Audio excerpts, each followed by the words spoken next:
অপশক্তি বিভেদ বিরোধ সৃষ্টির অপচেষ্টা চালালেও ঐক্যবদ্ধ রাষ্ট্র সমাজ নির্মাণ করতে চায় সরকার। এ মন্তব্য করেছেন প্রধানমন্ত্রী তারেক রহমান। বলেন, আন্দোলন সংগ্রামের বিরুদ্ধে বরাবরই অনুপ্রেরণা যোগায় বিদ্রোহী কবির গান, কবিতা। নজরুল বর্ষের উদ্বোধন করে প্রধানমন্ত্রী আরও বলেন, যাপিত জীবনে অনিবার্য অংশ নজরুলের সাথে নতুন প্রজন্মের যোগাযোগ আরও নিবিড় করতেই এ আয়োজন। সিলন টি রপ্তানিতে শীর্ষে। কয়েক সপ্তাহ আগে ত্রিশালে গিয়ে প্রধানমন্ত্রী তারেক রহমান ঘোষণা দেন 2026-27 হবে নজরুল বর্ষ।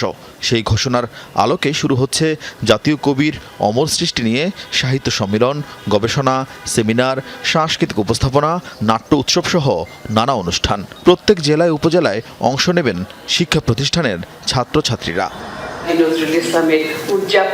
সকালে সচিবালয়ে নজরুল গবেষক, শিল্পী ও সাংস্কৃতিক ব্যক্তিত্বদের সাথে বৈঠক করেন প্রধানমন্ত্রী।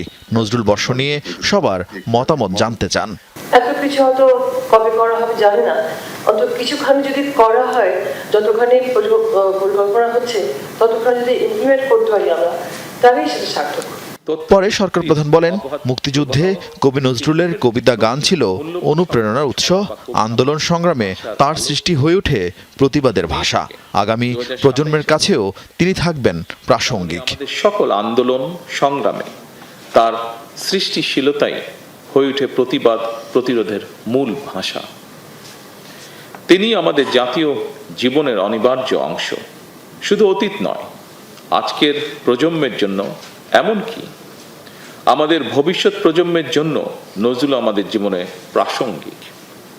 এ কারণেই আমাদের জাতীয় কবির জীবন ও কর্মের সঙ্গে গণমানুষ, বিশেষ করে বর্তমান প্রজন্মের সম্পর্ক আরো গভীর ও নিবিড় করার লক্ষ্যে নানা আয়োজনে নজরুল বর্ষ শুরু করা হয়েছে।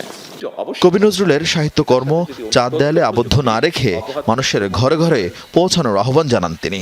কবি নজরুলের জীবন ও কর্ম, তার চিন্তা, দর্শন ছড়িয়ে দেওয়া প্রয়োজন।